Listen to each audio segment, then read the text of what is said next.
Le talk show vous est présenté par la Caisse d'épargne CEPAC. Caisse d'épargne CEPAC, vous être utile.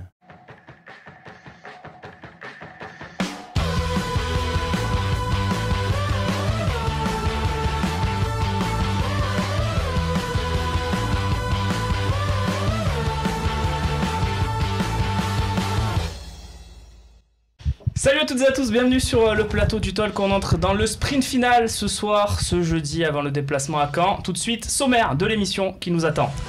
On commencera avec la rumeur Olivier Giroud, évidemment. Est-il le bienvenu à l'Olympique de Marseille? Les trophées UNFP avec les nominés, l'Olympique de Marseille oublié. Petit débat autour de la table.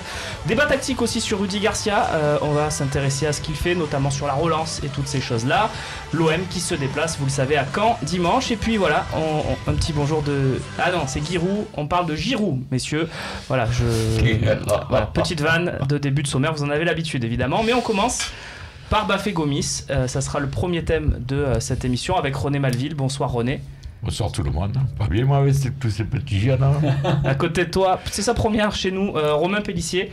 On t'a découvert sur Twitter, pour tout te dire. On a beaucoup aimé notamment tes analyses tactiques sur Twitter. Donc bienvenue, tu mérites ta place. Tu es éducateur à Château-Gombert. Cette année c'était les U10, il me semble que tu m'as dit tout à l'heure. Et puis les U9, la saison prochaine, transfert à Gémenos.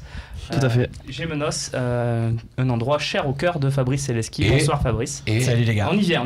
Il a été l'entraîneur de mon petit-fils. Ah, c'est la famille alors. Quand il était à Château-Gombert. Alexandre. Le bisou peut-être, voilà. non? Eh ben oui, c'était volontiers. Voilà. C'est bon, on peut faire si l'émission. Alexandre, il est à son niveau, et c'est un peu grâce à lui. C'est beau. Voilà. Merci René. Et s'il est à ce niveau, Babou, il ne le doit qu'à lui-même. Bonsoir Babou. Salut les gars. Comment ça va? Ça va bien, et vous? Très très bien. À côté de toi, Kevin Krivich, qui ça faisait longtemps aussi.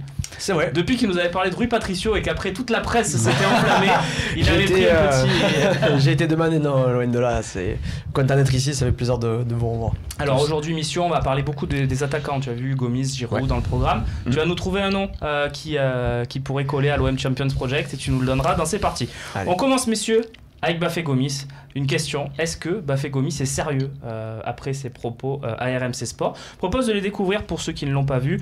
Bafé Gomis, est-ce qu'il va jouer les doublures à l'OM la saison prochaine? Je ne suis pas une doublure et j'ai jamais été un attaquant numéro 2.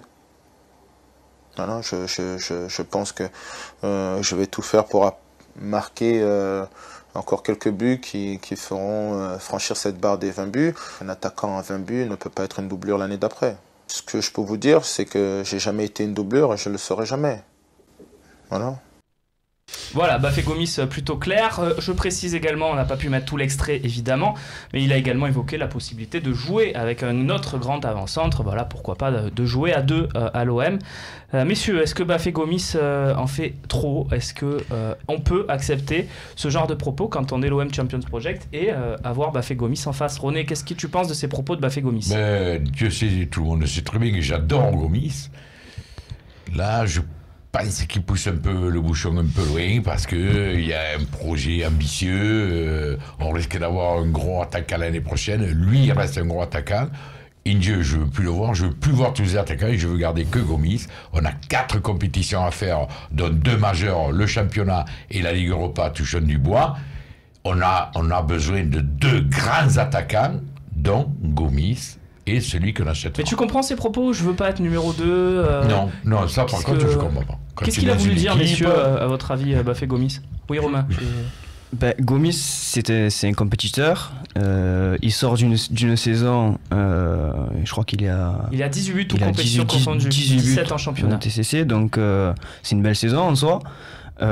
Ses propos, ils sont totalement logiques. Il est dans un club qu'il aime. Il dit qu'il veut pas être remplaçant. S'il y a un joueur qui me dit qu'il veut être remplaçant, il a pas sa place à l'OM déjà. Ensuite, il y a d'autres choses à voir. C'est s'il y a quelqu'un qui vient, est-ce qu'il acceptera d'être la doublure et reconnaître qu'il est inférieur à cet attaquant-là? Ça, c'est une autre question, mais pourtant, pour l'instant, il n'y est pas, donc je vois pas pourquoi il dirait oui, je veux être la doublure d'un attaquant. Kevin, il dit qu'il a jamais été doublure, mais il me semble qu'à Swansea, ça jouait pas beaucoup à Bafé Gomis. Oui, Swansea, c'est un cas différent, mais je comprends ce que veut dire Gomis. Je me rappelle à son époque à Lyon, où il y avait Lisandro Lopez, qui était quand même un super attaquant que pouvait avoir Lyon, et en début de saison, Gomis était sur le banc, et rapidement, ils ont trouvé trouvé un système pour pouvoir remettre Gomis en pointe. Ils ont décalé Lisandro Lopez pour dire sur le côté. Et quand même, il était important parce qu'il avait marqué, je crois, 16 buts cette saison-là. Gomis, il a toujours été un compétiteur. C'est pas de l'arrogance. Je pense que c'est réellement. Il se positionne en disant, voilà, il a dit clairement quand même qu'il voulait rester à l'OM. Il a dit plusieurs fois. Mais. Voilà, il veut un rôle, quoi. Il veut quand même un rôle. Après, comme on dit, dans le football moderne, est-ce qu'on peut dire plutôt un numéro 1 bis? Voilà, comme il disait René, 4 compétitions, c'est-à-dire voilà, le gars qui accepte de peut-être jouer un match sur 2, de tourner avec un autre attaquant, vu qu'il va y avoir pas mal d'échéances, c'est différent. Maintenant, il faudra voir aussi si réellement l'OM va faire signer un grand attaquant. Comme ça, c'est qu'en plus, Kevin, avec des paroles comme ça, il bouche l'arrivée complète d'un vrai attaquant lui aussi qui va dire, moi je veux pas être à doublure. Il faut prendre un attaquant qui acceptera la concurrence loyale avec Gomis. Oui, mais est-ce qu'un attaquant qui accepte, Babou, la concurrence loyale avec Gomis, c'est un grand attaquant? Parce qu'un grand attaquant, il n'y a pas de concurrence avec Gomis, non? Mais c'est pas qu'il y a, moi je trouve que c'est bien sûr qu'il y a concurrence. Attends, un grand attaquant, on est d'accord, on l'a dit plusieurs fois déjà, quand on parle de grand attaquant, ne rêvons pas, on parle pas des attaquants du top 10 des attaquants, il n'y a pas un Alexis Sanchez ou un Cavani ou un Higuaín qui va venir. Après, qu'est-ce qui va arriver? On parle souvent, alors je donne un exemple, André Silva de Porto. Très bien, vas-y. C'est un bon exemple, c'est un joueur qui va arriver, qui ne connaît pas encore le championnat de France, il va y avoir une période d'adaptation, comme c'est le cas pour tous les attaquants, comme Batshuayi quand il est arrivé. Même s'il a prouvé plus de choses, lui, à Porto, parce qu'il joue régulièrement, il n'en reste pas moins que ça va être une concurrence entre les deux. Il n'y a pas de 2 ou de 1 ou de 1. Tu penses que Gomis est armé pour faire concurrence avec un super attaquant? C'est pas eux qui choisissent. Oui. C'est Garcia. Moi, ça me fait rigoler. Est-ce que l'attaquant qui va arriver va accepter d'eux? Mais il n'y a pas à accepter ou refuser.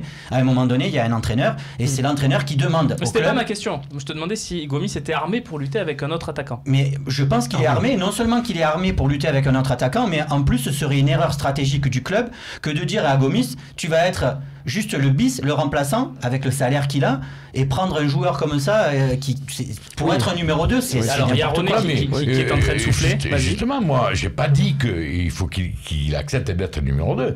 J'ai dit qu'il faut qu'il accepte la concurrence, parce que, comme on dit, parce que d'après ce que tu dis, s'il vient un autre attaquant, il faut qu'il accepte, comme il dit Romain, le mec qui vient ici pour dire, voilà, mais d'accord, je suis d'être sur le bail, mais il ne pas de venir ici. Moi, je veux un attaquant du même niveau que Gomis, parce qu'on a que lui. Comme on ne parle pas de Inge, tout ça, moi qui se casse. Gabriel Inge. Bref. Peu importe. Et voilà, mais moi, je veux garder Gomis. Moi, je veux garder Gomis, comme il dit. Il a raison. Un attaquant à 20 buts, c'est pas rien. Ah, bien sûr que c'est pas rien. Mais c'est pas rien. Moi, je veux garder Gomis, mais je veux qu'il accepte qu'il y en ait un autre qui arrive. Et il y a, comme on dit, voilà, la formule, c'est un numéro 1 bis. Voilà, c'est ça. C'est une bonne remarque sur le forum de Things Will Change. Baffé, sauf diminution de salaire, ne pourra pas retrouver un poste de titulaire dans un club de haut niveau européen. Romain, c'est une bonne remarque de notre ami Things Will Change. Oui, bien sûr, mais après, ce qu'il faut voir, c'est que pour l'instant, Bafé Gomis est au club, c'est le seul attaquant qui a son profil.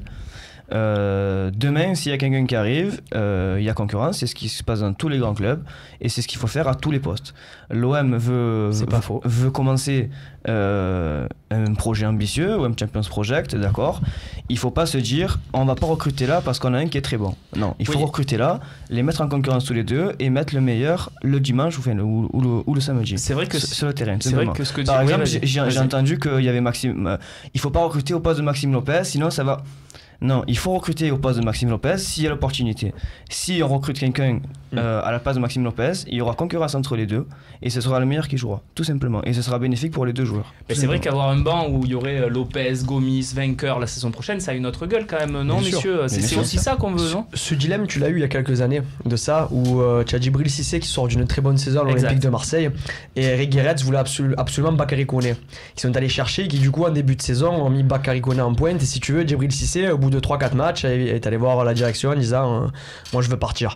Donc c'est clair qu'il faudra être clair avec les. Je me répète, c'est clair qu'il faudra être clair avec les deux attaquants. Si Gomis y reste et qu'on prend un autre attaquant, il faudra être juste. Mais pour moi, le sport avant tout, voilà, il n'y a pas un titulaire indiscutable et tu joueras que tu es bon ou tu es pas bon. Le sport, c'est le meilleur qui joue tous les week-ends et c'est comme ça qu'il faut. D'accord. Non, mais le Kevin, sport quand même, les mecs, il faut qu'ils comprennent qu'on va avoir. je dis 4 compétitions, mais si on est en Ligue Europa, on va avoir 2 compétitions importantes, on va avoir besoin de 2 attaquants. Monaco va faire plus de 60 matchs cette année, par exemple. Voilà, ils ont commencé par le tour préliminaire avec des champions. 60 matchs, Gomis, il les fait pas de toute façon, et même n'importe quel attaquant ne les fait pas. On voit d'ailleurs que Lyon souffre en ce moment, puisqu'avec Lacazette, ils ont qu'un seul avant-centre. On voit qu'en championnat, c'est catastrophique ce qu'ils font, parce que justement, ils mettent Lacazette dans du formol pour qu'il soit bon en Europa League. Mais moi, donc avoir 2 attaquants, c'est... Joue pas au con, tu restes là, il va y avoir un collègue à toi, vous allez vous aimer, quand tes garçons disent c'est lui, quand c'est toi. On est tous d'accord, faut garder Gomis pour conclure, Romain. Ouais, quand tu dis qu'il y a de la concurrence, il faut prendre l'exemple de Monaco, tu l'as souligné. Monaco, Jardim a très peu aligné 2 matchs consécutifs la même composition d'équipe. Et c'est ce qui a fait la force. Et pourtant, on a retrouvé à Monaco la même application des joueurs à chaque match. Et l'équipe était souvent différente au fil des matchs. Très bien, messieurs, vous êtes d'accord? On enchaîne? Vous êtes d'accord avec ça, vas-y, Romain? Oui, tout à fait. Bon, et il faut que ce soit ça d'ailleurs. Il faut pas que ce soit des trucs établis de dire toi tu seras le numéro 1, toi tu seras le numéro 2, c'est pas bon. On va chercher un autre numéro 1 bis pour compléter. Pourquoi pas Bafé Gomis maintenant? On va parler d'Olivier Giroud, dont la rumeur est arrivée encore ces derniers jours. C'est parti.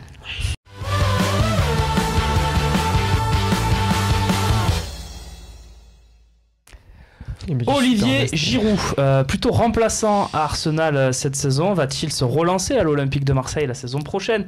Une attaque Giroud, Payet, Thauvin, Sanson, est-ce que, Babou, pour commencer, est-ce que ça te fait rêver? Ça me fait rêver, je sais pas si ça me fait rêver. Je te disais tout à l'heure, c'est peut-être moins glamour que certains autres noms, mais en tout cas, ce qui est sûr, c'est que moi, ça me donne des garanties, des certitudes. Et avec cette attaque-là, moi, je suis prêt à partir l'année prochaine, à démarrer avec cette attaque. Ça m'intéresse. Tu me disais que tu préférais ça à, pourquoi pas, André Silva ou un jeune à fort potentiel dont on ne sait pas vraiment quelle évolution il aura. Je dis que moi, si j'étais entraîneur, en tout cas, ça m'intéresserait de commencer avec un joueur comme ça et de construire mon projet avec des joueurs sur lesquels je peux compter et petit à petit d'amener des noms un petit peu plus, peut-être de prendre un peu plus de risques avec certains joueurs. Mais là, on n'a pas besoin de prendre des risques. Pour l'instant, on a besoin d'être costaud dès l'année prochaine. Messieurs, on va découvrir quelques chiffres d'Olivier Giroud pour cette saison. 34 matchs, 13 buts. Alors on peut se dire c'est pas terrible, mais il joue pas beaucoup. Donc c'est beaucoup d'entrée en jeu. Et c'est un but toutes les 116 minutes. C'est des statistiques de très bon attaquant, ça, non, Romain? Oui. Mais c'est difficile de répondre à autre chose que oui, mais vas-y. Ouais, non, mais j'ai toujours dit que Giroud c'était un très bon attaquant. D'ailleurs, il joue dans le championnat anglais, c'est tout à son honneur. Il a prouvé en Ligue 1 à Montpellier. Comme j'ai dit, ensuite le joueur il dépend fortement de l'animation qu'il y a autour de lui. Ça peut marcher avec Thauvin, Payet par exemple, Giroud? Bien sûr, quand on voit la qualité de passe de Payet, la qualité de passe de Sanson, celle de Thauvin, etc. Olivier Giroud, oui, ça peut coller. Après, si tu me dis si ça fait rêver, forcément beaucoup moins que d'autres noms, bien sûr, mais ensuite sur le terrain, s'il commence à planter des doublés, qu'il commence à marquer des buts, ça fera rêver évidemment. Tiens, sondage, je lance sondage Twitter, on aura la réponse en fin d'émission. Seriez-vous déçu si la saison prochaine l'avant-centre de l'OM s'appelait Olivier Giroud? Question simple, réponse oui, non. On aura une réponse claire de nos amis sur Twitter. Le comme on a changé en un an. L'année dernière, je vous rappelle que même quand Gomis signe, déjà c'était inespéré. On faisait des bons de joueurs. Mais moi, il y a un truc quand même qu'il faut dire. Juste avant, pour t'aider à rêver, René, un petit but, le but de l'année peut-être d'Olivier Giroud. On l'a tous vu. On l'a tous vu ce but, évidemment. Kevin, un but d'anthologie, ça. Hein. On a tous rêvé de marquer un but comme ça. Exactement, comme tu as dit dans les rêves, ou peut-être sur console, sur jeux vidéo, on a dû en mettre des comme ça. Giroud, ça reste un joueur quand même assez complet, de qualité. Je veux dire vraiment, comme on dit, on fait la fine bouche aujourd'hui. Je ressortirai toujours cet exemple. L'année dernière, Anthony Koura refusé de venir à l'Olympique de Marseille. Je veux dire, et là aujourd'hui, qu'on puisse avoir un attaquant comme Giroud avant-centre de l'OM, on revient de très loin quand même. Donc c'est important de se rendre compte où on en est aujourd'hui. Ça reste quand même l'avant-centre de l'équipe de France. C'est la preuve que Deschamps, quand même, malgré qu'il a des choix, ça reste son attaquant numéro 1 avec Griezmann. C'est vrai. Et qui fait briller Griezmann. Et qui fait briller Griezmann. Et juste pour terminer, sur les 34 matchs, si je dis pas de bêtises, il joue 14 matchs titulaires. Oui, c'est à peu près ça. Voilà. Donc en gros, 13 buts pour un attaquant qui a joué que 14 fois titulaire, c'est quand même un joueur qui a un ratio très intéressant. René, je te mets le contrat sur la table là. Maintenant, tu le signes direct les yeux fermés, Giroud, comme ça, ou tu réfléchis? Il faut retourner 4 ou 5 ans en arrière. Tu te rappelles quand il était à Tours, Giroud? Oui. Il est parti à Montpellier. C'était ton plus beau coup. C'était le plus beau coup de René Malville. J'ai dit, comment on n'a pas pris Giroud? Giroud. C'est vrai, c'est ton plus grand coup sur le plateau Koscielny aussi. Tu peux rajouter Koscielny. Non, mais moi, ce que je disais, moi. Qui était à Tours, mais c'était les deux révélations, c'était Koscielny. Et après, tu es à Montpellier. De Montpellier, tu es allé en Angleterre parce qu'il a brillé. Et là, honnêtement, je te le dis, ce qui met Giroud, je dis pas que c'est un grand nom, c'est pas un petit nom. 6e, je serais content. Et je serais encore plus content, tu sais pourquoi? Parce que j'en ai plein les couilles de tous ces mecs, et parce que ça n'a pas un grand nom étranger, parce que ça vient pas d'un championnat UP. On dit, ok, Giroud. Eh bien, en attendant, si on a Giroud, les gars, on aura devant Payet, Giroud, Thauvin, tous les 3 en équipe de France. Peut-être avec Gomis et Cabella derrière, peut-être Gomis, même un autre joueur qui arriverait aussi. Cabella. Non mais quand même, il faut pas déconner. Ah ouais. Et Charles Zombabou, il faut se rappeler d'où on vient, putain. Oh, aujourd'hui, on fait avec Inge et Gomis. Demain, on aura Giroud et Gomis. C'est vrai que quand Giroud sera blessé, si Giroud est blessé, on se dira pas oh là là, mais comment on va jouer? Mais c'est sûr que la solution sera naturelle. C'est la question que dans ce projet, ils ont jamais dit qu'on allait avoir une équipe pour aller en Ligue des Champions directement en quart de finale. Cette équipe, elle se construit petit à petit. Et moi, je m'excuse, mais si demain on me dit voilà, tu as Giroud, eh ben je l'accueillerai avec joie. Est-ce que Giroud, c'est pas finalement la solution de la sécurité? Parce qu'on dit on va recruter un grand attaquant, mais c'est pas si simple de recruter un grand attaquant, Babou, Kevin. D'ailleurs, le club d'où il arrive, Giroud, Arsenal, ils s'y sont cassés les dents assez souvent d'ailleurs, parce que pour recruter un grand attaquant, donc, quand on parle de grand attaquant, de ce qu'on évoque, quoi, c'est vraiment très très difficile. Même un club comme Arsenal n'y parvient pas. Alors que l'OM, c'est rien, on rappelle, sur la scène européenne aujourd'hui, l'OM, ça n'est rien. Il ne faut pas oublier non plus, on n'en a pas forcément parlé, l'aspect financier, mais quand je vois dans les 20-25 millions, après, j'ai l'impression que comme on a fait Payet, là, tout le monde pense que l'année prochaine, on est capable d'acheter des joueurs à 60-70 millions. Il faut rester mesuré aussi. On a une équipe à construire. Un joueur de ce calibre-là, pour une vingtaine de millions d'euros, c'est un très bon coup. Ouais. Mais ça me fait penser, je pense que c'est toi qui disais sur Mandzukic ou Dzeko, je sais plus exactement sur lequel des deux, tu disais que ça serait un coup fabuleux. C'est la même chose, tu les mets sur la même planète, Mandzukic, Dzeko, Giroud? Oui, surtout, oui, on peut les mettre les 3. Surtout Mandzukic et Giroud quand même, parce qu'ils ont quand même prouvé de très bonnes choses dans des clubs où ils ont été titulaires aussi. Dzeko, je mettrais un petit bémol parce qu'il n'a pas été souvent titulaire à City. Il a été un petit peu, mais il n'a pas fait non plus le plus grand club. Il est quand même plus buteur dans Dzeko, est quand même un peu plus tueur devant la cage quand même, si on regarde sur les années. Mais juste pour rebondir, ce qu'avait dit Babou, c'est très intéressant sur André Silva quand il parlait tout à l'heure. Parce qu'on a voulu faire un parallèle avec Batshuayi, c'est-à-dire avoir un jeune attaquant seulement. Batshuayi, c'est un attaquant qui a coûté 7 millions d'euros à l'OM. Et André Silva, aujourd'hui, c'est un joueur qui est coté à 60 millions d'euros. Donc, c'est pas la même chose. C'est-à-dire qu'on parlait, de statut. Je revendique une place de titulaire. Je vois mal quand même l'OM mettre 60 millions d'euros sur un attaquant et le faire démarrer sur le banc en début de saison. Donc, ça me paraît un peu compliqué quand même. Conclusion, messieurs. Est-ce que, Kevin, tu as ton attaquant déjà? Et Romain, si tu en as un autre aussi à nous proposer, je sais que tu regardes beaucoup de foot. Donc, n'hésite pas non plus, Kevin. Un attaquant là pour l'OM Champions Project, un Rui Patricio, voilà, un truc que dans 2 semaines toute la presse sera dessus. Non, vas-y. Je vais peut-être te proposer deux jeunes joueurs qui rentrent dans la catégorie d'André Silva. D'accord, allez, qui coûteront peut-être sûrement pas 60 millions d'euros à mon avis. Je prends. Le premier, c'est le fils de Diego Simeone. C'est Giovanni Simeone qui est en train de se révéler du côté de la Serie A au Génois, qui est vraiment un attaquant, vraiment un bagarreur sur le front de l'attaque, un peu comme il était son père. Bon, son père était un 6, mais il a vraiment cette grinta devant. Tu valides, Babou, toi qui suis la Serie A? Je suis la Serie A, mais je l'ai pas vu. C'est un attaquant vraiment intéressant. Il est arrivé cette année en Serie A, il est titulaire, il a déjà marqué 11 buts en championnat. Pour un gamin de 20 ans, s'imposer en Serie A, c'est très difficile. On sait que c'était avec les défenses que... C'est l'année pour le prendre, quoi, c'est ce que tu nous dis. Je me dis que si jamais, ça coûtera peut-être pas 60, ça coûtera pas non plus 10 millions d'euros, mais si un jeune a fort potentiel à prendre et qui a déjà prouvé en Italie, ça peut être intéressant. Et un deuxième, si tu veux, c'est la révélation. Puis si ça peut faire venir son père dans 2 ans. Ça, écoute-moi, si je vais chercher ça en voiture. Et un dernier, c'est Patrick Schick. C'est-à-dire c'est Patrick Schick. Ouais, alors le nom, on va peut-être se moquer, c'est la révélation. J'aime bien. C'est la révélation tchèque de la Serie A aussi. Toute proportion gardée, mais ce gars-là, dans les prises de balles et dans la façon de jouer tout, ça me rappelle un attaquant que j'étais amoureux jeune, c'était Dennis Bergkamp. Ah oui. C'est-à-dire c'est un gars grand, le même profil, c'est-à-dire dos au jeu, très intelligent dans les remises de balles, tout ça. Et il entraîne, il est pareil, il a déjà dépassé la dizaine de buts en Serie A à 20 ans. Il est arrivé cette année, c'est la deuxième révélation. C'est vraiment 2 joueurs à suivre. Et c'est peut-être pas des mecs qui vont coûter 60 millions d'euros à mon avis. C'est quoi, on fera un focus cette semaine sur ces 2 joueurs. Voilà, les 2 pistes de Kevin Kriebich. Voilà, on aura ça et on va se regarder un peu de plus près. Je te pose parce que voilà, est-ce que un de ces deux, est-ce qu'il a le même profil que Giroud ou Gomis, ou est-ce que c'est un mec qui pourrait... Pas du tout, voilà. C'est des mecs qui peuvent jouer avec, c'est ça.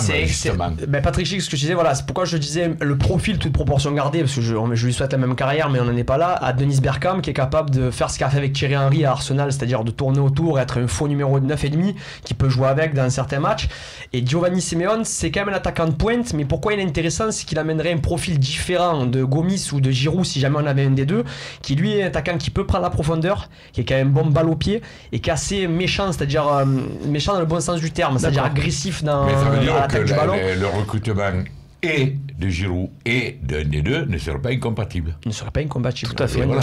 Romain, t'as un nom à nous soumettre? Babou aussi, si t'en as un. René aussi, hein, n'hésitez pas. René, si t'as un Giroud, n'hésite pas à nous le sortir. Un truc qui, dans 4 ans, fera des merveilles. Des noms, tout le monde en a. Mais ensuite, oui. Et comme ça. Rien qu'avec les rumeurs du fossé, j'ai les photocopies toutes.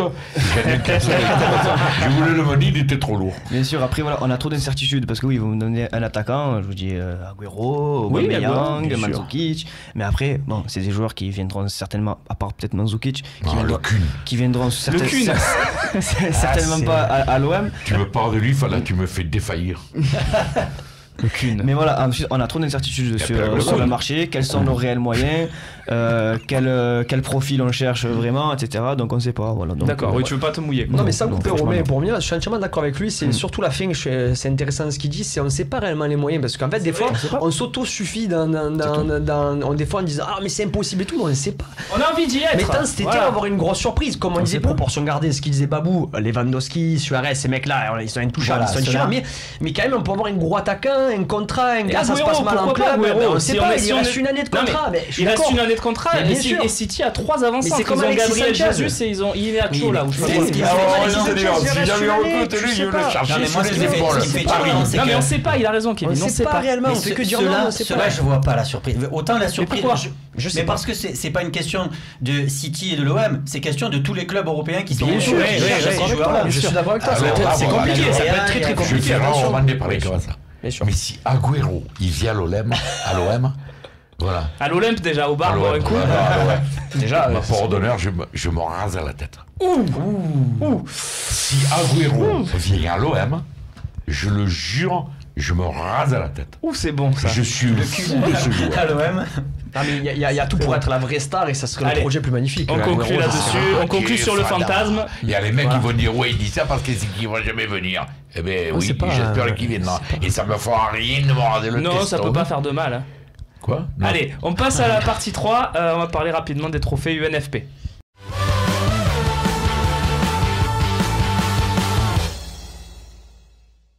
C'était l'info football de la journée.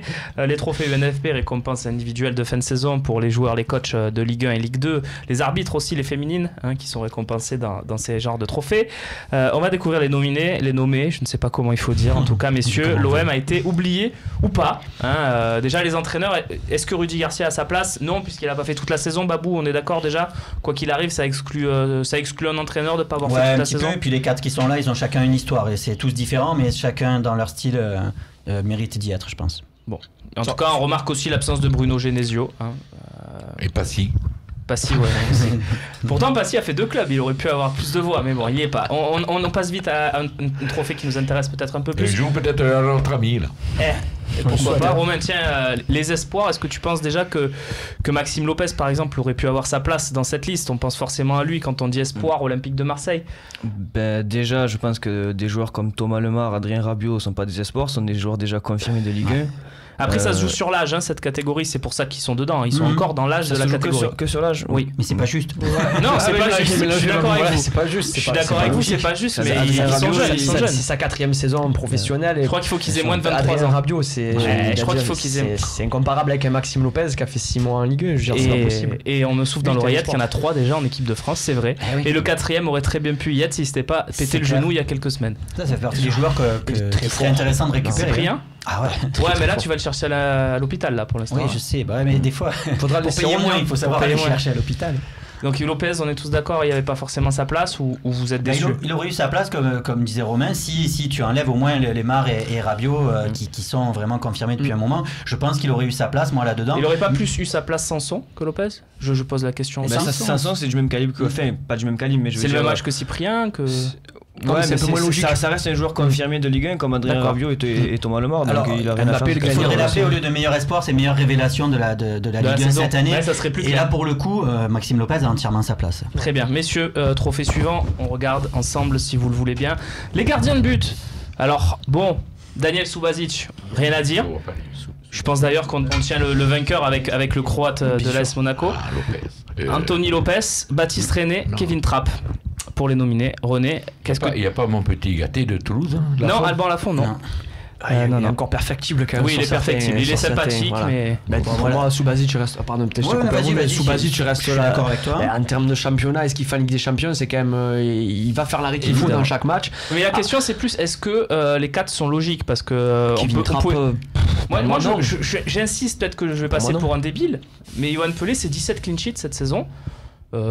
Est-ce que sur ce coup-là, sur ce 17 matchs sans encaisser de but, René. Sur ce coup-là, il a rien à envier à Kevin Trapp. Voilà, je sais pas. Est-ce que c'est juste parce que ça fait pas rêver Yoann Pelé? En réfléchissant comme ça, Rolando Fanny, c'est la meilleure défense de France. C'est la meilleure défense. Non, donc il y a rien à dire. Pelé mérite pas d'y être. Pelé, je sais pas s'il mérite d'y être. En tout cas, René fait une saison énorme. On est content pour lui. Il est d'ici, René d'ailleurs. Voilà. Moi, Lopez, j'ai toujours du mal. Après, c'est vraiment peut-être personnalité, peut-être. C'est peut-être un peu trop subjectif, mais j'aime pas ce gardien. J'aime pas le style qui dégage. En tout cas, j'aurais mis Ruffier moi là-dedans. Peut-être que Ruffier à la place de Trapp, effectivement, on avait l'unanimité. Parce qu'il fait sa saison encore à Saint-Etienne. On a l'impression que ça passait inaperçu, mais il a raison, Babou. Parce qu'en fait, il est tellement constant, Ruffier, qu'on l'a oublié. Mais en fait, ça reste un gardien, les gardiens les plus solides de Ligue 1. C'est vrai. Bon, il fait pas une saison. C'est pas la meilleure saison de sa carrière, Ruffier. Je connais pas quand même à côté de je te le dis. C'est Cafalo qui a là, c'est Trapp là, arrête. Je connais pas. Bon, on finit avec les meilleurs joueurs. Peut-être Florian Thauvin. Et non. Logique ou pas, messieurs, de voir. Bon, on va peut-être pas parler de Bernardo Silva et Cavani qui marchent sur la Ligue 1, mais Lacazette, Verratti qui fait qu'une demi-saison. Il est bon que depuis janvier, Verratti. Et puis Lacazette qui met 10 pénaltys sur ses 21 buts. C'est logique de les voir là ou vous auriez vu d'autres joueurs, messieurs? Quand tu dis logique, pour Lacazette, c'est logique justement. Moi, c'est vrai que je l'aurais pas mis parce que c'est justement de ceux-là, des 4 là, c'est un peu le moins glamour quand même. Mais c'est vrai que ce qu'il fait, il est souvent sous-coté quand même ce joueur parce que ce qu'il arrive à faire quand même en Ligue 1. Il aimait quasiment tout ça, les pénaux. Ouais. Mais après, c'est vrai que Verratti, de toute manière, c'est un petit peu le chouchou de la Ligue 1. Tous les joueurs te diront que c'est Verratti le meilleur joueur. Mais après, Bernardo Silva et Cavani largement au-dessus. Moi, personnellement, sur la saison, si tu voulais prendre un exemple, pour moi, au même poste, et pour moi vraiment qui a été plus constant parce qu'il a pas joué 6 mois. Alors certes, il a fait que de la Ligue 1 par contre et un peu d'Europa League. J'aurais mis Jean-Michel Seri à la place de Verratti parce que lui, pour Jean-Michel, pardon, j'ai inventé moi. Jean-Michel en fait. Jean-Michel, c'est mieux. Ça s'écrit Michel. Voilà, parce que vraiment, il a été vraiment monstrueux cette saison. Et du coup, bon, Verratti, c'est peut-être un peu ses matchs en Ligue des Champions, mais vraiment, Romain, Seri, alors déjà. Toi, t'aimes pas ça? Voilà, j'aime pas ça parce que déjà en tant qu'éducateur de petits de 9 ans, 10 ans, commenter des récompenses individuelles, même le ballon d'or, etc., j'aime pas trop ça. Bon, là, je vais essayer de le faire quand même. Bienvenue quand même sur le plateau du talk, tu vas essayer je vais quand même essayer de le faire. Tu préfères la question, c'est Thauvin. Moi, je regarde ces 4 joueurs. Ces 4 joueurs-là sont supérieurs à Thauvin, déjà. Mais ensuite, il faut voir aussi les critères. Ouais. Ces joueurs-là brillent aussi parce que leur équipe brille aussi. On a Paris qui est très bon en Ligue 1, Monaco qui la survole et Lyon également. Donc Thauvin, il était à l'OM, il a connu un début de saison difficile, etc. un changement d'entraîneur, etc. Donc tout ça, ces trophées-là, ça dépend de tellement de choses que ça vaut pas la peine de faire un trophée, une FP du meilleur joueur de Ligue 1 en fait. Tu m'as plutôt convaincu, donc on va passer rapidement, puisqu'il n'y a pas d'Olympien. Juste je signale que Florian Thauvin fait quelque chose qu'aucun de ces 4-là n'a fait cette saison. C'est le seul joueur de Ligue 1 à être dans le top 10 des buteurs et dans le top 10 des passeurs. C'est le seul. Voilà, Ibrahimovic. Cavani ne le fait pas, Bernardo Silva ne le fait pas, les autres ne le font pas, Verratti non plus. Verratti marque pas de but. Mais le point commun de ces 4 là, c'est la Ligue des Champions aussi. Ils sont tous en Ligue des Champions. Ouais, c'est ça. Enfin, ils étaient tous. On enchaîne avec une partie tactique. Rudy Garcia est-il un bon tacticien? On va le savoir grâce à notre invité Romain.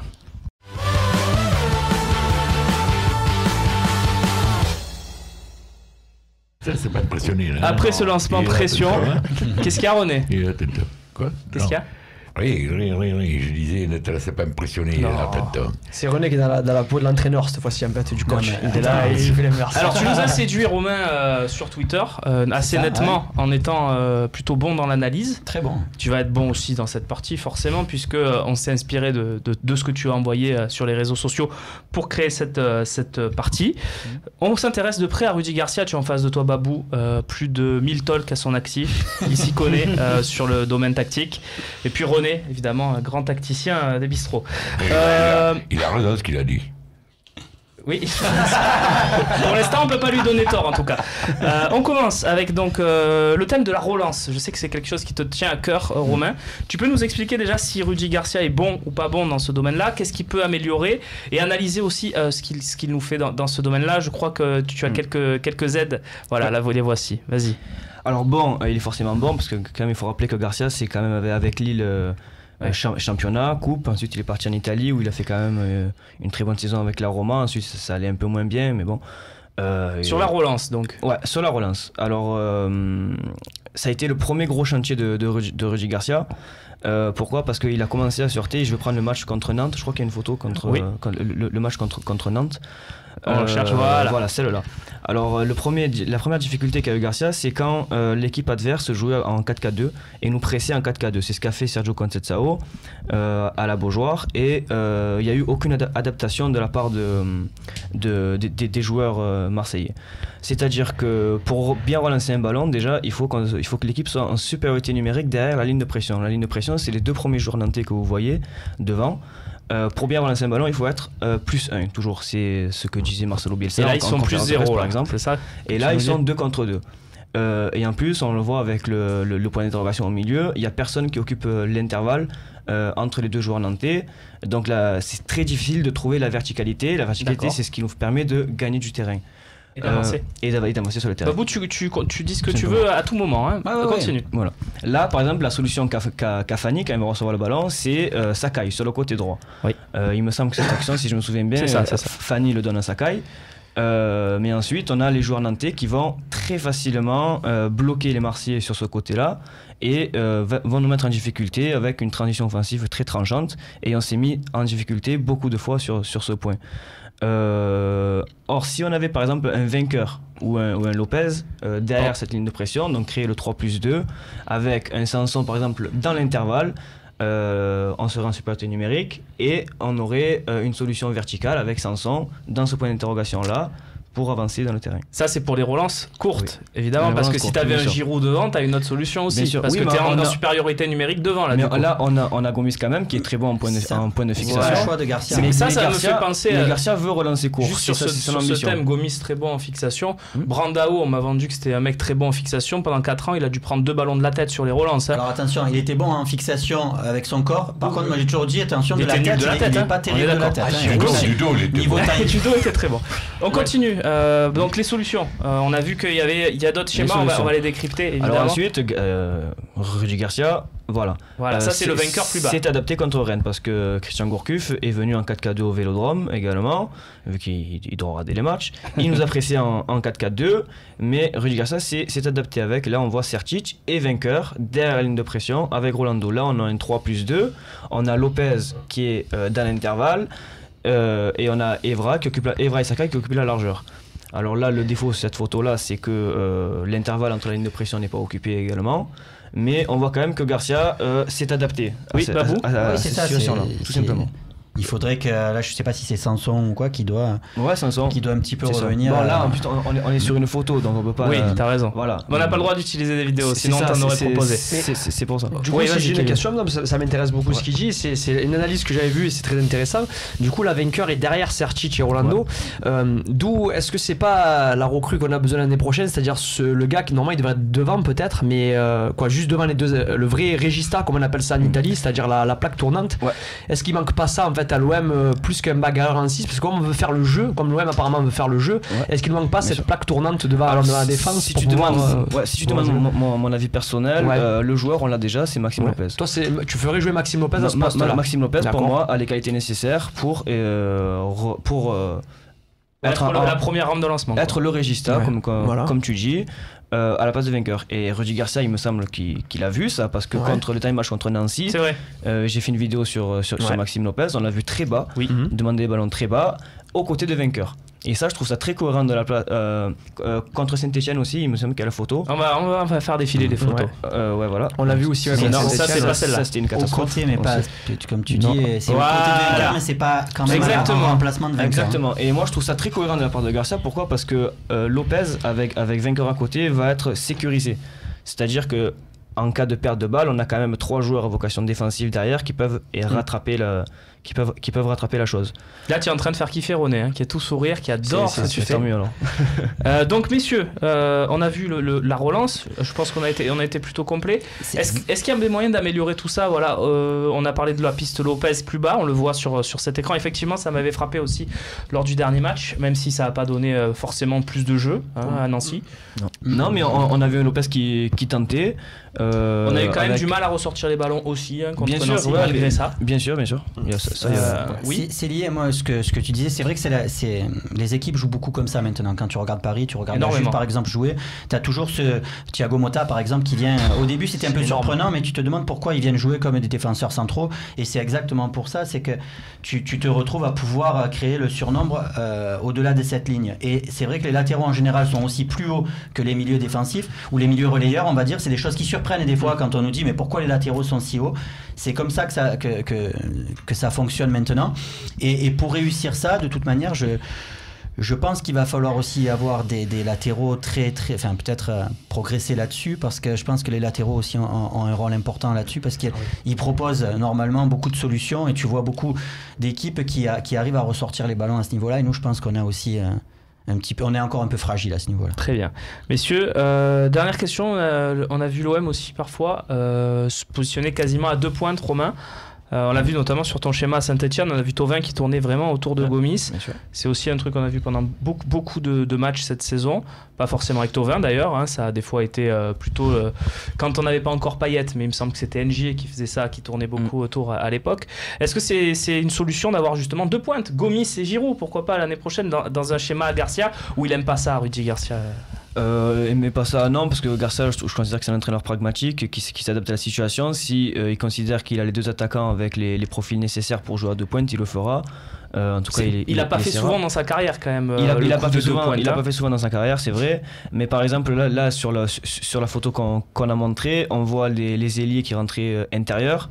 Enfin là c'était pas les ailiers, c'est surtout Payet et Sanson. Et ça, encore une fois, c'est très cohérent de la part de Garcia, parce que des joueurs comme Payet, Sanson, si on arrive à les trouver entre les lignes adverses, ça peut être très dangereux. Payet avec sa qualité technique et sa capacité à trouver la dernière passe, et Sanson qui est très bon dans le relais, qui sait faire le lien entre la défense et l'attaque très rapidement, notamment avec ses contrôles orientés sur la vitesse. Conclusion, dans ce que tu dis, effectivement c'est en 2 étapes un petit peu, c'est-à-dire qu'il faut arriver à passer déjà cette première ligne et avoir besoin de ces joueurs qui vont venir chercher un petit peu les ballons, ça va un petit peu circuler, et ensuite Payet et Thauvin quelquefois, mais surtout Sanson, tu as raison, c'est cette deuxième étape où on va chercher, après une fois qu'on aura passé cette première ligne, où on va devoir chercher cet espace-là, où Valbuena aime beaucoup jouer aussi en général, qui faisait souvent. Oui. René, petite conclusion tactique. Une petite conclusion tactique, c'est que voilà. Bonne recrue, c'est ça ? C'est pourquoi j'aime bien, en plus je le connais depuis des années, je connais bien son père, mais voilà. Tu as vu le mec qui t'explique les trucs sans faire le professeur. Ouais, parce que si, parce que comme j'ai vu certains sur ce plateau, quoi.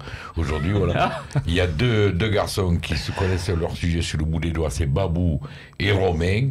Ils t'expliquent ça d'une simplicité, sans se prendre dans la tête. Ça... Mais attends, alors, si je comprends bien, on a deux spécialistes tactiques, t'es d'accord ? On a un spécialiste mercato, hein, qui est et toi tu sers à quoi alors? Je suis le mercato, je travaille, j'envoie les accessites. Allez, on va passer peut-être un truc que tu maîtrises, c'est la compo de Caen, hein, bien évidemment. On va passer dans l'avant-match.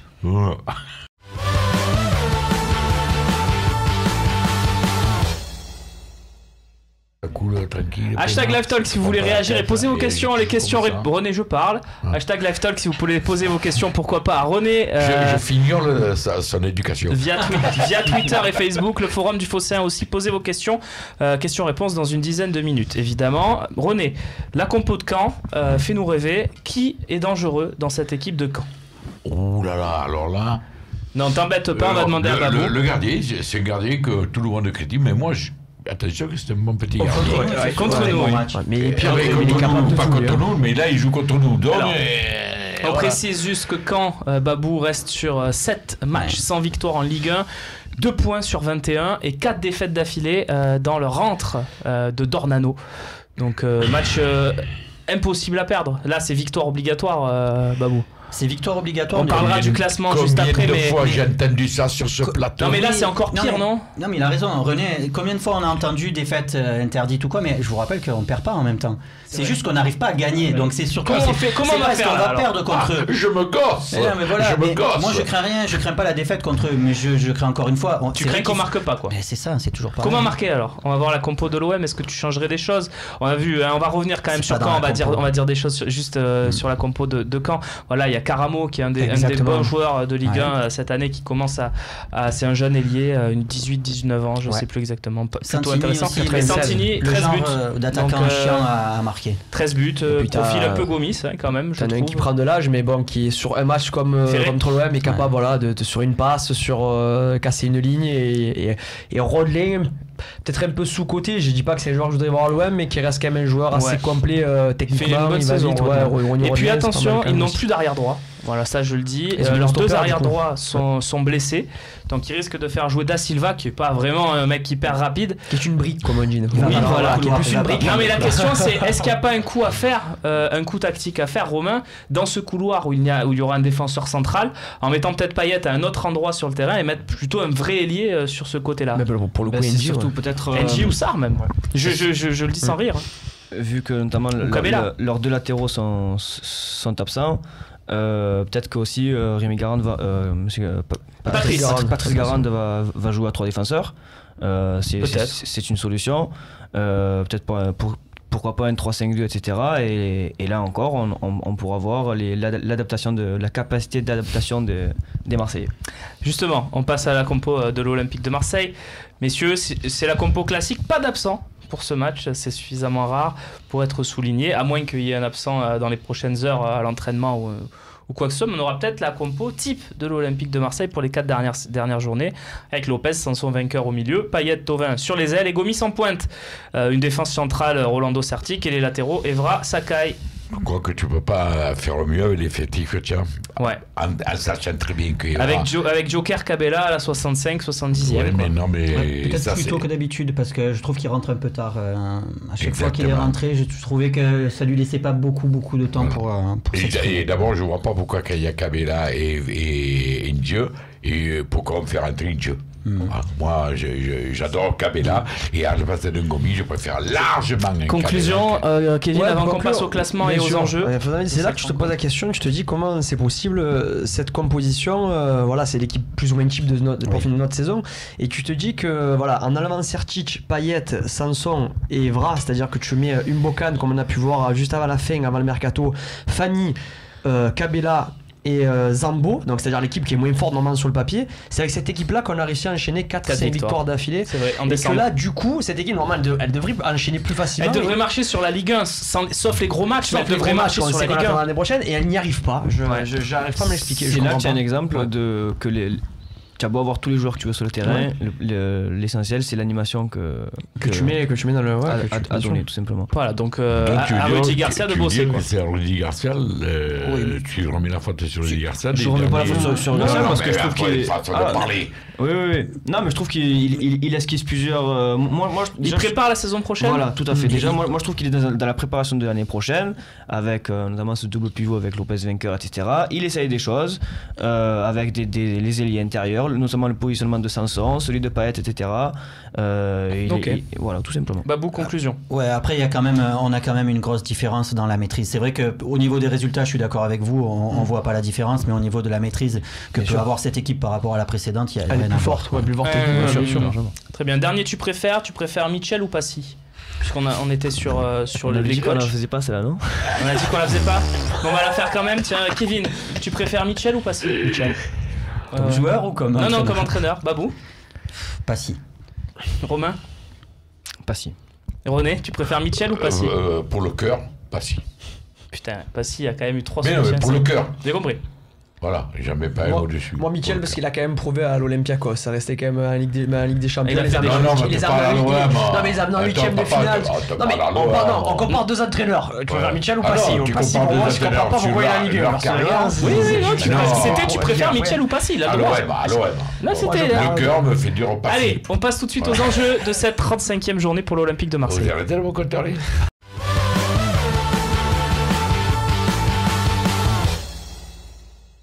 Oui, je souffre ici. Les enjeux de la 35e journée de Ligue 1, il reste que 12 points à prendre pour l'OM, 15 pour Lyon, puisqu'on risque de leur en offrir 3 sur un plateau, mais ça c'est autre chose. Le calendrier pour commencer, Caen, puis Nice à domicile, puis le fameux Bordeaux-OM, et on terminera avec la réception de Bastia le samedi 20 mai. On va regarder le classement pour voir où est l'OM après cette opération nancéenne, où l'OM a ramené un point, je vous le rappelle. Lyon n'a pas bougé, puisqu'ils ont perdu contre Monaco, et puis Bordeaux s'est imposé, donc a pris 3 points d'avance. Les Lyonnais qui ont donc un match en suspens qui pourrait les porter jusqu'à 57 points. Voilà pour le point au classement, messieurs. On va regarder maintenant le calendrier de ces 3 équipes, l'OM, Lyon et Bordeaux, avec les matchs de Coupe d'Europe qui ont été rajoutés pour l'Olympique lyonnais, peut-être le Bastia-OL, si jamais éventuellement il est rejoué, qui pourrait sans doute se jouer au même moment que Monaco-SSE. Ça serait entre la 37e et la 38e journée.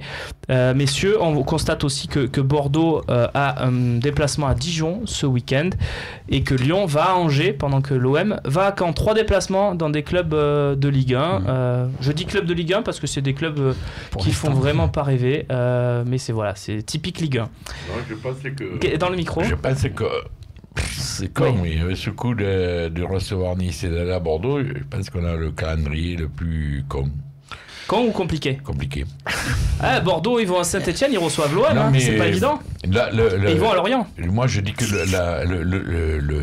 résultat de Bordeaux, voilà. Le résultat de Bordeaux, quand on est ici, on peut gagner, c'est très bien. Si on fait mal, c'est bien, mais il faut qu'on aille se les...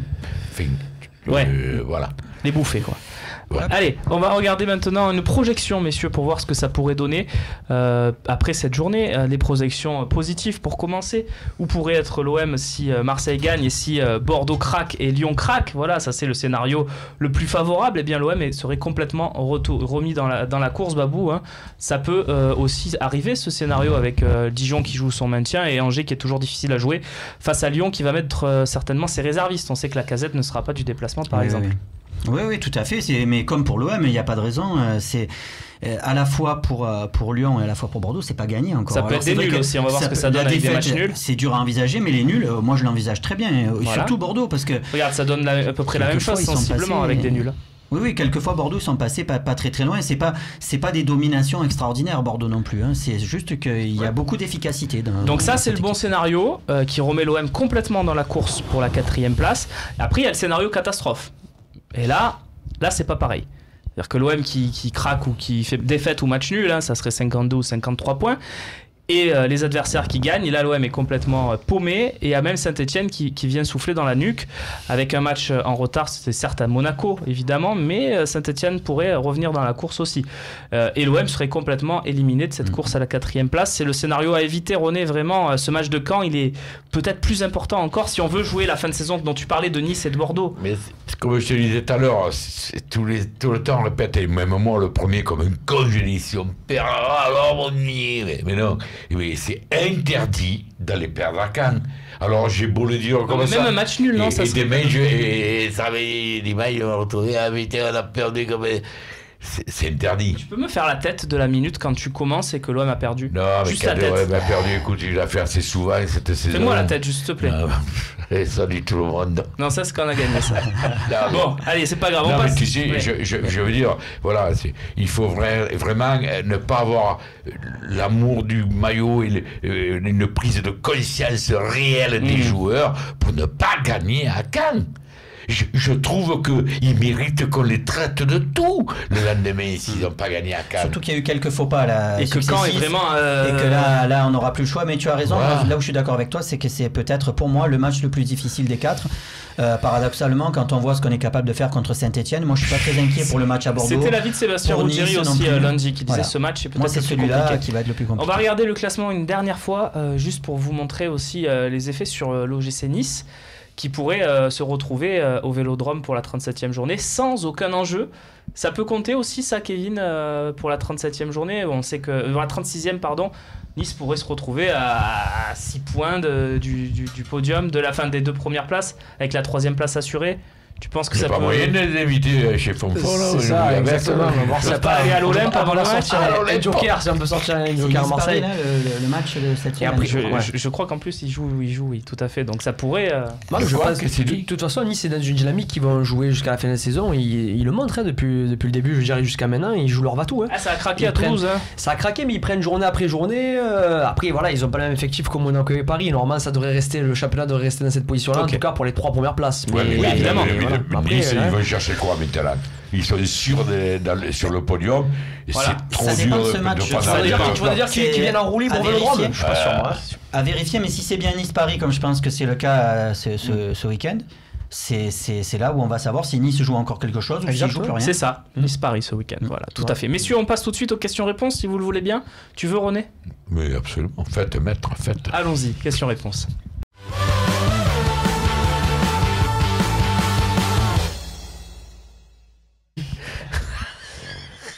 Oui, on est de retour pour les questions-réponses avec encore du très bon René Malville pendant les jingles. J'espère qu'un jour on fera une compilation.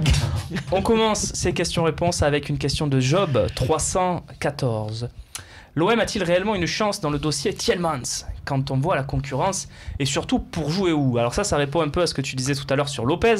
Hein, si on peut recruter au poste de Lopez, ne nous gênons pas. Ça fait partie des joueurs qui pourraient bien s'intégrer, tu penses, au projet Garcia? Après, ce joueur-là, je ne peux pas m'avancer dessus parce que j'ai pas. Tu l'as pas assez vu? Suffisamment vu de matchs, non. C'est honnête. Du tout. Donc pourquoi pas. Après, si vraiment ça se confirme, pourquoi pas me pencher sur les matchs. Moi, si je dois regarder un match, je le regarde. je le regarde. Mais voilà, non, franchement, la question. Mais en tout cas, si il joue au poste de Lopez et qu'il a le même profil que Lopez et que ce joueur est performant, oui, il faut le recruter. Il faut surtout pas, en fait. Voilà, il faut surtout pas. Donc pour jouer où, faut oublier déjà la question pour jouer où. S'il est bon, on prend quoi. Ben, bien sûr. Je pense que c'est pour jouer où à la place de qui, tu vois, parce que. Oui, mais ça, voilà, parce que pour jouer où, c'est milieu relayeur. Ouais, mais c'est un peu le problème quand même de pas mal d'internautes ou de personnes. C'est une critique facile. Je comprends pas. À chaque fois, on dirait qu'on va jouer une saison avec 11 joueurs. C'est-à-dire qu'il faut surtout pas recruter. Voilà, recruter un gars à un poste parce qu'on l'a déjà. Mais c'est pas possible de réfléchir comme ça. Tout simplement. C'est impossible de C'est réfléchir. ce qu'il disait. C'est ce que je disais, ouais. on est tous d'accord. C'est une opportunité. Voilà, l'exemple parfait, c'est Monaco qui n'a jamais aligné la même compo. Donc voilà, Par contre, c'est Monaco qui est en pôle d'ailleurs dans ce dossier Tielemans. Qui est en pôle, mais tout le monde, même les grands clubs anglais vont être sur lui. Il fait une saison énorme. Eh oui, on en avait parlé cet hiver, c'était peut-être la bonne idée de l'hiver. Si, entre je crois que c'était Maxence pour Payet et peut-être Abdi Noursigne pour Steph, ça commence à avoir un peu le nez creux, comme on dit. Ouais, mais là c'est peut-être trop tard, non? Ça va être très cher. Ça paraît compliqué. C'est peut-être pas une priorité, voilà. C'est En deux choses plus. différentes. C'est peut-être pas une priorité. Dans le sens où vous savez qu'on a Lopez et Sanson, c'était ça que peut-être c'est les mots qu'il faut peser, c'est pas une priorité, mais par contre, ça ne veut pas dire qu'on ne peut pas recruter à ce poste-là. Mais juste pour terminer à Anderlecht, après je laisse la parole. Après on passera à une autre question. Vas-y. Le vrai joueur par contre que tu as besoin, c'est leur 6. C'est pas Tielemans. C'est parce que pour moi, on a vraiment besoin d'un 6 l'année prochaine en plus vainqueur. Et c'est Leander Dedoncker, qui est international belge aussi. C'était un monstre physique à la récupération. Bon, pareil, FC Séville qui est déjà dessus, ça va être un peu complexe. Ça fait 3 joueurs que nous donne Kevin aujourd'hui. Leander Dedoncker, lui vraiment, c'est test VMA qui explose. À son âge 20 ans, c'est un monstre. Est-ce qu'il fait du crossfit comme toi? Je sais pas s'il fait du crossfit, mais moi je suis en convalescence. J'espère reprendre bientôt. Mais vraiment un joueur à suivre, très fort en 6, il récupère beaucoup de ballons à 21 ans, 22 ans, ce qu'il fait. Je te cache pas que je l'ai vu qu'une fois, lui, je peux pas te. Mais franchement, on va suivre. Voilà. Après, il faudra voir, c'est des pistes. C'est très bon, tu sors des pistes, tu auras peut-être bon. Bon, pour l'instant, l'OM ne t'a jamais suivi, mais on verra. Malheureusement. Mathieu Zigno, du coup, on supporte le PSG pour la finale de la Coupe de France ou pas? Parce que c'est que l'Europa League après tout. Alors, est-ce que vous allez supporter le PSG si l'OM est 6ème en fin de saison? Est-ce que sur le dernier match de Coupe de France, René, tu vas supporter le PSG? Alors, t'as compris la question? Oui. Si le PSG est battu par Angers, c'est que voilà. C'est qu'il y a une enculerie ou un truc comme ça, quoi. Mais il a pas tort, Adolphe. Non, il a pas tort. Il n'y aura même pas besoin de les supporter, quoi. C'est ça que je veux dire. On ne supportera rien du tout, on regardera le résultat, c'est tout. Est-ce que vous seriez déçu si le PSG était. Hier, j'ai voulu regarder la demi-finale. À bout d'une demi-heure, t'as coupé, non? Il y avait Alexandre Médo, et lui, il aimait bien le foot et tout. Même lui. Tu n'aimes pas le foot, toi? Mais si, moi j'aime le foot, mais lui, c'est un match de foot. Il bande pour l'OM, mais enfin. Oui, il aime tous les matchs de foot. Il était pour Monaco. Lui-même à la mi-temps, il m'a dit bon, papy, je vais me coucher parce que demain. On a tous fait ça, je crois. On a tous fait ça. La question est claire, en tout cas, voilà, mais je pense qu'effectivement, comme tu dis, René, il n'y aura pas besoin de les supporter. Voilà, ils vont gagner. Là, par contre, et puis s'ils ne gagnent pas, tant pis. Là, par contre, je la regarderai même pas. Non. Ah oui, on regarde pas, mais comme un but de raccro que je mettrais dans un match pour gagner le match, c'est pareil. Là, on prend quand même, même si c'est Paris qui nous donne la 6ème place, on la prend. Oui, tu préfères quand même qu'ils gagnent que. Oui, bien sûr. Vivier, pouvez-vous me dire l'utilité du staff de l'OM d'aller voir le Barça puis le Bayern? Alors oui, c'est le staff dirigeant qui est allé voir le FC Barcelone et le Bayern. On avait déjà fait une partie dessus. Voilà, ils ont peut-être l'humilité, René, de se dire on connaît pas tout, on va voir ce que ça donne. J'en veux pas. Oui, le gars, il a raison de poser la question parce que c'est Vivier. C'est ton ami Vivier. Qui c'est? Vivier. Oh putain. Mais il a raison de poser la question. Mais lui, elle est honnête. Je veux dire, c'est normal. Héros, il arrive. Bien sûr. Il n'a jamais on est tous d'accord, des trucs comme ça. Il va se renseigner d'un côté de l'autre. En plus, il est avec Zubizarreta qui lui peut faire le puis ça crée des liens aussi. Je trouve ça absolument normal. Je ne vois pas pourquoi on trouverait normal de s'associer avec le Burel, les Caillols ici et là. Gémenos aussi bientôt. Et Gémenos. Et qu'on n'aille pas voir le Bayern et le Barça, quoi. Oui, Babou. C'est ce qui me plaît chez ce président, justement. C'est que c'est un gars qui a beaucoup d'humilité, mais à la fois, il a sa qualité première, c'est son esprit d'analyse et de synthétiser. Donc, je suis sûr qu'il est capable de faire le lien entre tout ce qu'il a vu et d'essayer de mettre en place quelque chose d'intéressant. Prochaine question pour Romain et Kevin. Tiens, c'est moi qui tranche, messieurs. On l'attend, elle arrive, la voici. Zine Tounzi, jeune Dinage, buteur à 19 reprises cette saison, 7 en CFA, 8 en U19 et 4 en Gambardella. Ne serait-ce pas lui la vraie pépite du centre? Est-ce que c'est pas un peu un gros rôle pour ce joueur que j'ai vu aussi, moi qui m'a pas impressionné, mais peut-être que vous n'avez pas le même avis? Moi, si je peux donner un avis, je lui souhaite le meilleur à Yendina, et peut-être que l'année prochaine, il pourra être peut-être le 3e attaquant, peut-être être là en complément. Le Bounassar de la saison prochaine. Peut-être. J'ai connu un homme ragné à une époque qui marquait 40 buts en une saison, en U17. On a vu ce que ça donnait par la suite. Les stats, malheureusement, tu le vois pas aussi gros que la Misine. Non, t'as le droit, tranche. Moi perso, actuellement, au centre de formation de l'OM, ce n'est que mon avis, en pur attaquant, tout ça, en termes de potentiel, je trouve pas qu'il y a des joueurs qui vont frapper dans l'équipe 1, au moins dans les 16 ou 17, 18, qui soient 23e ou 24e dans l'effectif, en 3e attaquant. Par exemple, si on disait qu'on a Gomis, Giroud et qu'on met peut-être Ginage en 3e. C'est pas la vraie pépite, quoi. Comme personnellement, il y a du travail encore. Mais par contre, c'est un vrai bagarre. Franchement, c'est moi qui suis un peu léger, c'est vrai que je vois notamment sur le fossé. Et grâce à notre ami Romain Canutier, son excellent réservoir. Non, c'est pas. Si. Non, c'est dans le topic. Oui, mais bon. Équipe réservoir. Oui, non, mais tu peux suivre aussi dans le très bon magazine qui s'appelle Réservoir. Oui, d'accord, mais Canuti. Réalisé par Nicolas Chabert parce aussi. Que moi, je te garantis que dans le topic du fossé, l'équipe réserve et l'équipe réserve, tu as des mecs comme Dame, comme Willem, ils sont au fait extraordinairement des centres de formation un peu plus que d'autres. À ce moment, il y a une poussée derrière ce joueur que je ne comprends pas. Ah, ben voilà. Parce que moi, le premier, je suis d'accord avec... c'est pas mal, mais Kevin, c'est pas... attention, c'est un bon joueur, mais... C'est un très bon joueur. Peut-être que dans un an encore, il sera vraiment plus fort. Je ne vois pas mais... dans l'ambition qu'a Hérault, voir un joueur comme ça frapper à la porte. Très bien. Un avis de Romain pour conclure ce débat ? Déjà, il faut saluer la saison de ce joueur. Exactement. Mettre 19 buts dans une saison, c'est très bien. Pour sa première saison à l'OM. Ensuite,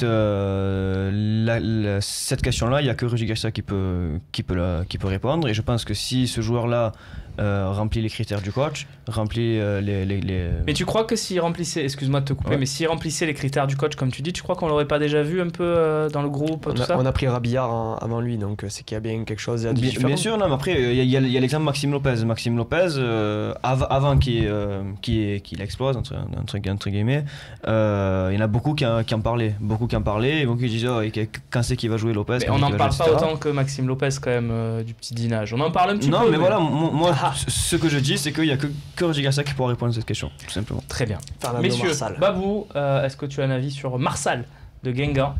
Bien sûr, j'ai un avis. C'est un joueur très intéressant depuis le début de saison. À chaque fois que tu vois jouer Guingamp, je pense qu'il a beaucoup participé au fait que Guingamp, en début de saison, a été à ses places un petit peu d'honneur presque européennes. Et lui, Marcus Coco, Salibur font partie des très bons joueurs de Guingamp. Est-ce que c'est pas le type de latéral qui peut rentrer dans ce que tu disais tout à l'heure, des latéraux qui participent beaucoup au jeu, dans ce qu'on a vu tout à l'heure tactiquement ? Pour une équipe comme l'OM, qui va être la plupart du temps face à des blocs assez regroupés, c'est sûr qu'il faut avoir des latéraux qui sont assez techniques, qui sont capables d'aller déborder, d'aller dédoubler et d'aller même techniquement être capables de ne pas perdre certains ballons. Fernando Marsal, pour l'anecdote, tu rigolais tout à l'heure quand tu disais, tu avais un petit tacle qui était sympa en disant l'OM ne m'a jamais calculé. Je vais vous annoncer quelque chose, c'est que il y a quelques années de ça, et je le fais encore, j'ai réussi à avoir un contact avec la cellule de recrutement de l'Olympique de Marseille. Je leur ai envoyé des fiches de joueurs gratuitement parce que je le fais pour mon club. Je me dis, sait-on jamais si un jour un des joueurs, pourquoi qu'on n'y va pas penser, l'OM se mettrait dessus. Fernando Marsal, je le connais depuis qu'il joue au National Madère. Et c'était l'un des meilleurs latéral gauche du championnat portugais. C'est pour ça qu'il a signé au Benfica de Lisbonne. Malheureusement, après, c'est un club quand même, le Benfica, comme Porto, où il y a beaucoup de trade joueurs. C'est-à-dire que des fois, il arrive. C'est pas une question de niveau. Des fois, il y a des joueurs qui jouent pas. Moi, je suis pas surpris que cette année il réussisse à Guingamp et qu'il fasse autant de passes décisives. Et il est assez complet aussi, parce qu'on parle de ses passes, mais il est bon aussi dans le jeu. C'est vraiment un bon latéral. C'est un peu comme Ricardo Pereira, ce que fait à Nice. C'est-à-dire, c'est des latéraux, ce que dit Babou, qui vraiment, si l'année prochaine tu veux peut-être aller chercher 2 gars dans les couloirs pour avoir un jeu très offensif et assez complet, c'est peut-être des mecs qu'il va falloir se positionner. Tu l'avais proposé à l'OM déjà. Voilà, il y a déjà 2 ans de ça. Oui, bon, tu l'avais proposé, mais n'empêche, mon tacle reste valable puisqu'il ne t'avait pas suivi. Ils m'ont pas suivi par la suite. Voilà. Allez, la dernière question de cette partie question-réponse avant de conclure, messieurs. J'espère qu'elle sera bonne, évidemment, cette dernière question. Là, ils sont en train de la trier, la choisir. La voici. Un petit tu préfères. Voilà, j'aime bien. On va remettre notre écran, mais je vais la lire d'abord. Vous préférez gagner l'Europa League et terminer 10e ou pas passer les phases de poule et être champion de France ? La saison prochaine. Ouais. Voilà. La saison prochaine, tu préfères, Babou. Moi, on va mettre l'écran scindé. Je veux le voir aussi pour le vivre ce moment. Voilà, merci beaucoup aux équipes techniques, Nicolas Chabert à la réalisation, Rémi Chabert notamment sur les réseaux sociaux et la gestion des questions des internautes. C'est lui qui gère vos hashtags LiveTalk. Vous êtes beau, vous êtes à l'écran. Kevin, t'es le premier sur la. On va commencer de droite à gauche. Non, on va commencer de gauche à droite, comme toujours, avec René. Je change d'avis au dernier moment.